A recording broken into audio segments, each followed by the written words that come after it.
Shalom friends, Aaron here. I'm going to just talk again about a couple of things that are really important to me and they just are on my mind kind of on a regular basis.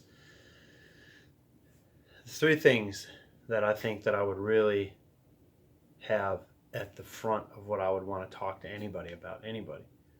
And if I talk about anything else, it's really to kind of get to these three things, these three most important things. And of course, the most important thing is just this to try to help people understand, to help people think about life, to think about us as people and think about the world around us, the natural world around us, the created world, to understand that it is created and that we're created and that the one who created us is above us, but also loves his creation. Now, I'm not going to talk about that very much in this video because what I want to focus on at the moment is the other two things that I'd like to tell people. And they both have to do with kind of the same concept. And I'm just going to kind of turn the camera around and show you. And I'm not trying to be condescending to anybody. This is like the simplest thing that I could show you. It's not really clever, but I think it illustrates the point very well about the two things that I want to talk about kind of briefly. So, all right, so pardon my mess, but here it is. I'm just going to take some of this water here. It's going to be kind of heavy, hard to do with one hand. I'm just going to pour it into this jar here.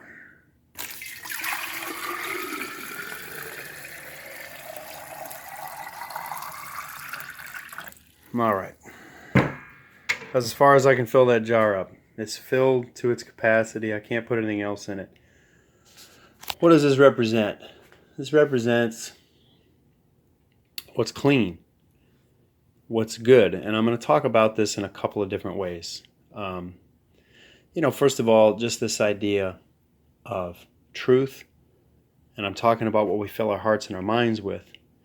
And then also, I want to talk about taking care of ourselves, also bodily, taking care of the temple. So these two things that I'm talking about, I just kind of briefly mentioned the first thing, that we're not a mistake, that we're created. But these two things are assuming that, I would be talking to people who understand that we have a creator. And it's not this vague concept of a creator, but a real being, a real person, a real somebody, a very specific somebody who has designed us and thought of us and loved us enough to make us, and even beyond that, loved us enough to give us an opportunity, even though we have fallen short, to be in his kingdom forever. So this here, this is truth. This is health. This is all the good things that you can put into yourself. This is the good that you can put into your mind, the good that you can put into your heart, and the good that you can put into your body. Any way you want to talk about it. And over here, if this is whatever you want to call the vessel, our heart is a vessel, our mind is a vessel, our spirit is a vessel. And we're all dirty. Now that's not dirty, that's some simple green organic all-purpose cleaner, but for the purpose of this experiment, that's not clean because it's not clear. It's not like this pure, clean water here. This vessel, it doesn't have any more capacity. It's filled up as far as it can be filled. Now we're going to pour this.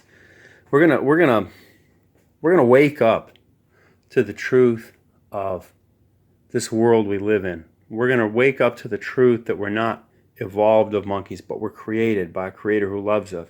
We're going to start to realize that this world systems are ruled and run by those who serve a different God, who's created, not a creator, who doesn't love us but hates us, but wants us to worship him.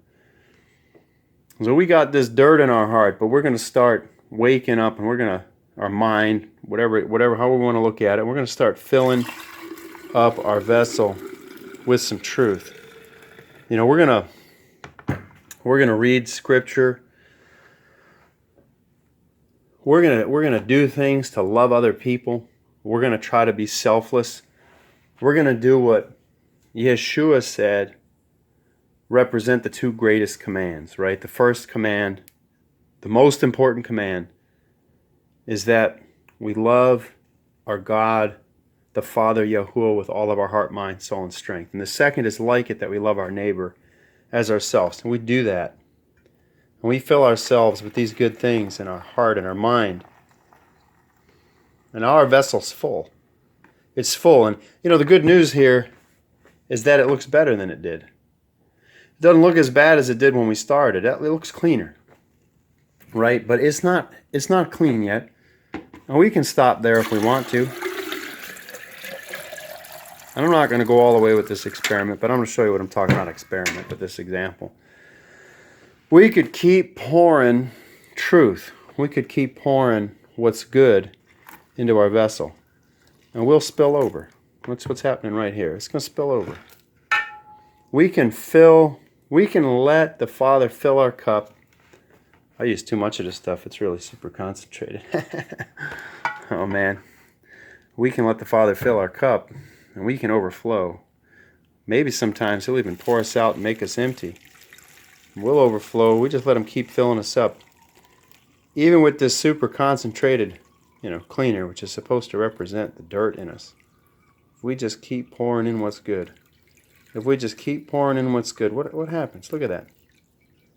It keeps getting cleaner and cleaner. We just keep pouring in what's good, and it's just going to get cleaner and cleaner. The more we pour the good in, the cleaner we're going to be. Speaking of cleaner, I'm going to have a whole bunch of cleaner I got to do something with. Here we go. We're just going to pour some more in there. We're just going to pour some more in there. Look at that. We're getting cleaner and cleaner. I think it actually works out for the better that I used way too much of this. Man, is that stuff concentrated. But you know what else is really concentrated? The sin in our heart. The things that are wrong, there's so much of it. There's more than we know.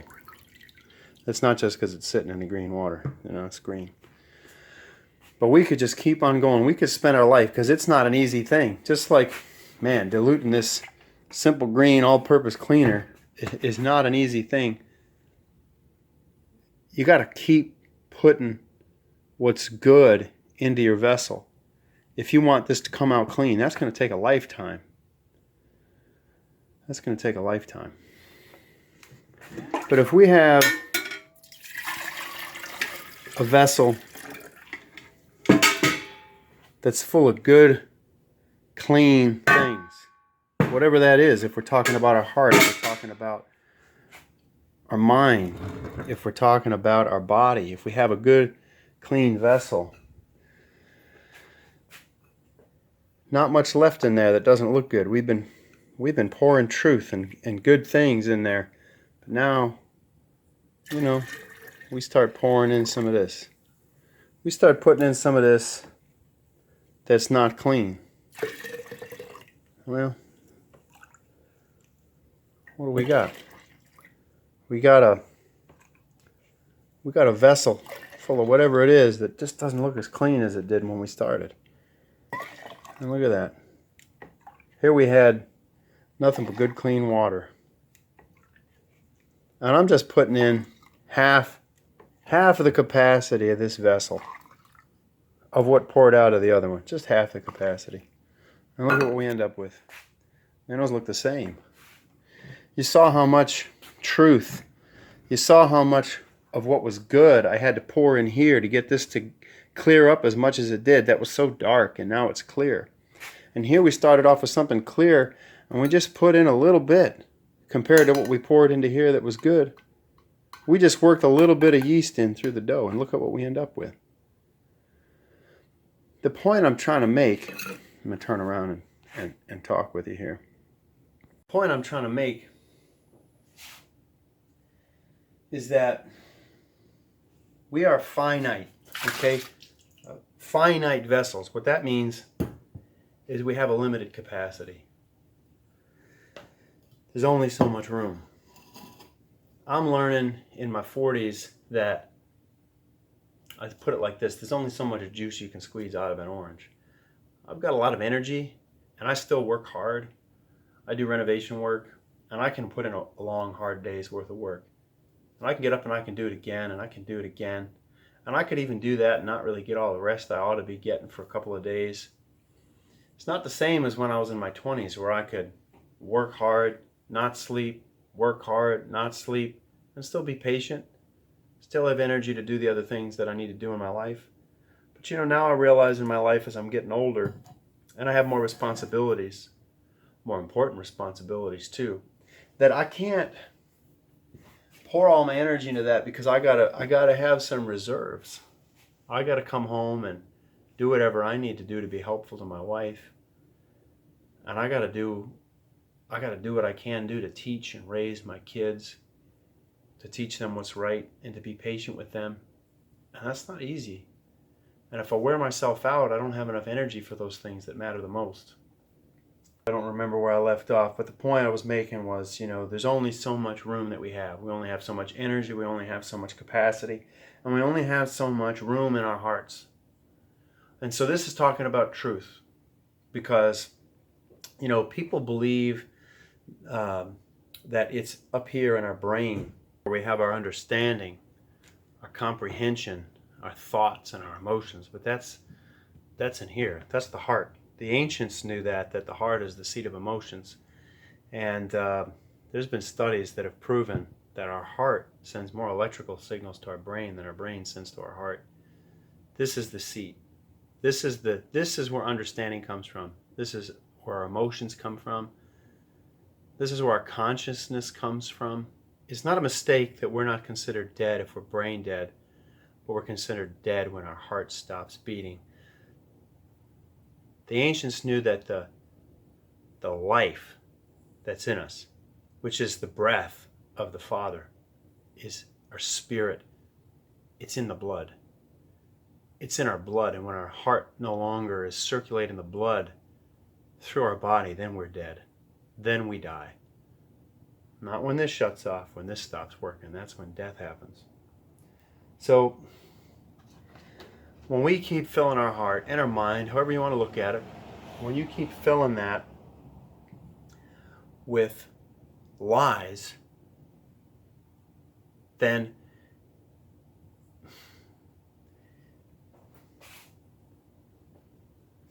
this is what we're going to look like. And we can take, I took this bucket and I filled this up. I filled it up like 2 or 3 more times to pour in where I had just this little bit. And yet we're still not clean. But then I started with a vessel that had nothing but clean water in it. It was half full of clean water. And we just filled it halfway with diluted stuff that we poured out of here. And they almost look the same. We can't, once we recognize the truth of the evil in this world, we can't, once we start to understand the reality of who we are and why we're here, continue to watch television for entertainment. We can't continue to bow down to these false idols, sports games, and the propaganda that they call news. We've got to read, sure, maybe watch video clips here and there so we can understand with wisdom what's going on in the world around us. But to sit down in front of the television and fill ourselves with those lies, to fill ourselves with the lies of politicians and movie stars and sports figures, and let these be the people that influence us, then we're taking our vessel and we're filling it up with lies, and we're responsible. There was a time for all of us when we were asleep. There was a time for all of us when we just didn't understand what was true. But as truth and wisdom and discernment increases, our responsibility increases to take care of ourselves, to not fill ourselves with lies, to not fill ourselves with things that aren't good. And the other point I wanted to make is that it's also true that we need to protect our temple. We need to protect the temple, because the temple is not some physical place across the ocean, a building, stones that masons built piled up. That's not the temple. The temple is us. That's plain as day in the scripture, that we're the temple. We have to take care of ourselves physically, because it's not just physically that it affects us. It's not just about we put on some weight or whatever, those things that people focus on that are fleeting, that are vain. It's about being healthy. And I don't know what other people believe, and frankly, I don't care in terms of whether or not that affects what I believe. I know that when I step outside and I look at the skies that used to be sunny all the time for 8 years when I was here, and over the last couple of years, 3 years especially, sunny days are much fewer and farther in between. And the days where the skies are just covered with this milky filth that we can watch filtering down on us, and we suffer with respiratory issues when that takes place.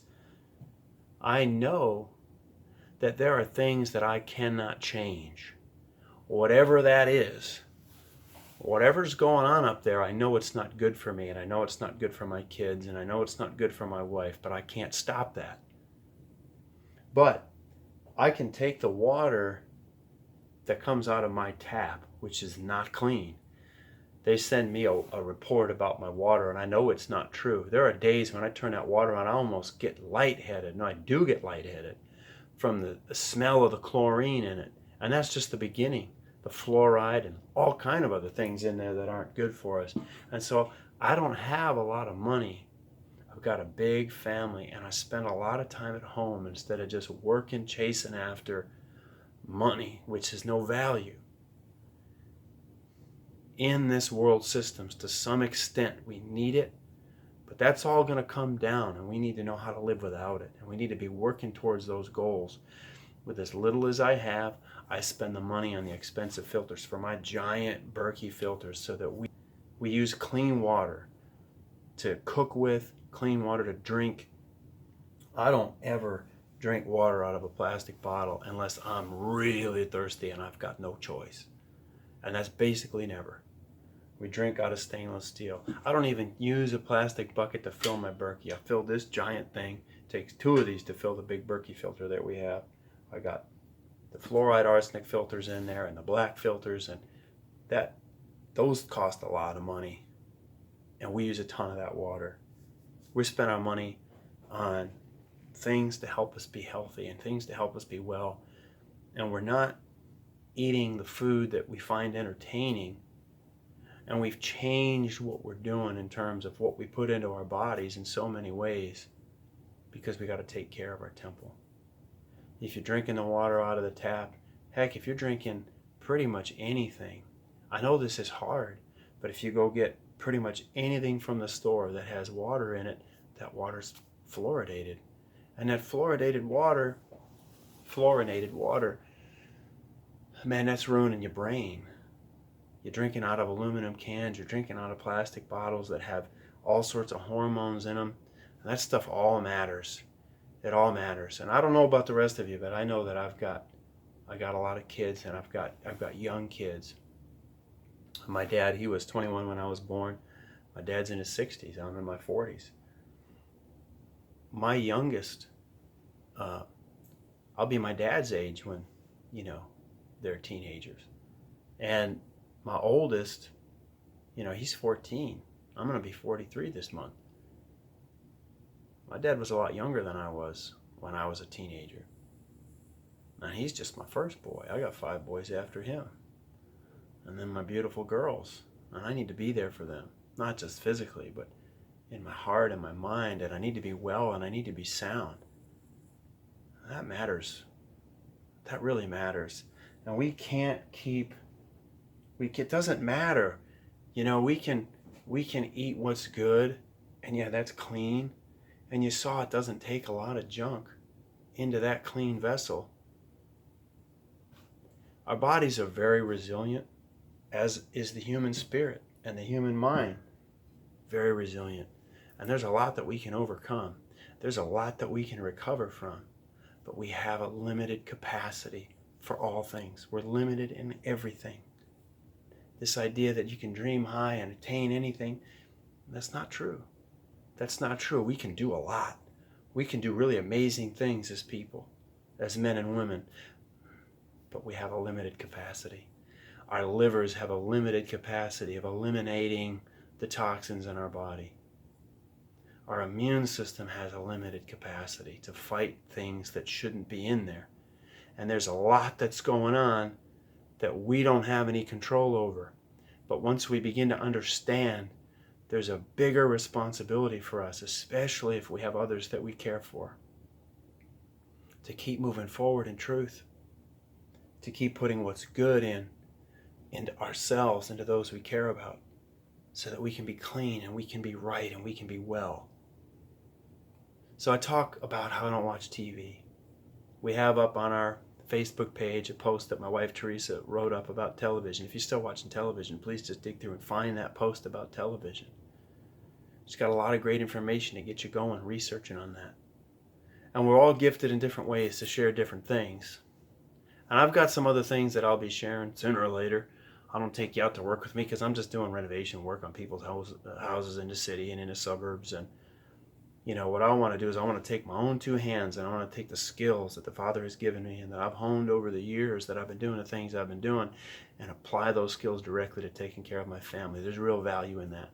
The only value that really is in this world anywhere is in us. Gold isn't valuable. The paper that isn't even backed by gold. That's what we get paid with for our labor. But if we could all live in such a way where we take our labor, we take our skills, we take our intellect, and we apply that directly to caring for ourselves and the ones that we care most about, nobody could take better care of them than we could. And that's what I'm after. And I hope to be sharing a lot of that stuff with you once I get out of here. Father willing. But we can't keep putting what's not good in here and in here and in here. We can't keep doing that and think that we're going to be okay, because we're not. And that's part of the plan. We're under attack. We've got an enemy that he's prowling around the whole earth and he's looking for people he can devour. And that attack is every way. It's every way. It's not just a spiritual attack, because we're not just spiritual and physical. It's all wound together. The spirit is in the blood. While we're here, while we live this life, it's appointed for all men to die once and then face the judgment. Until that day, we're woven together with this body of dust, and we got to take care of all of it, We can't keep putting lies into a mind we're trying to have be clean with truth, and we can't keep putting junk into our temple that we're trying to clean up so that the Ruach, the Holy Spirit, can live within us and be our counselor and give us direction. It all comes together. It all comes together. And they want to scare us with all of this stuff, viruses and outbreaks and all of these things. We can win. We can overcome. We might have illness. We might suffer some effects of the things that we have to deal with. I said it before. My skies aren't clean. My skies aren't clean where I live. They're just not clean. Got fruit flies. But we overcome that because what we have control over, we try to do it right. I've got a lot of different testimonies I can share about that sort of thing. I'm not going to get into it. But I just wanted to make the point that we're limited vessels. We only have so much capacity. And we have to be very serious about paying close attention to what exactly it is we're putting into our vessel. I hope that made you think. I love you. If you're listening to me, if you care at all about what I have to say, I really truly do. I care about you. And I'm not sharing this for any other reason other than it's my hope that you'll find shalom. I say shalom, friends, because shalom doesn't just mean peace. It means peace and well-being in every way, here and here, and the whole body. And my hope is that you'll, if you haven't done it yet, you'll really get seriously walking on your journey to find peace that passes understanding, to find shalom, well-being in every way. So, sincerely, shalom, friends, until next time.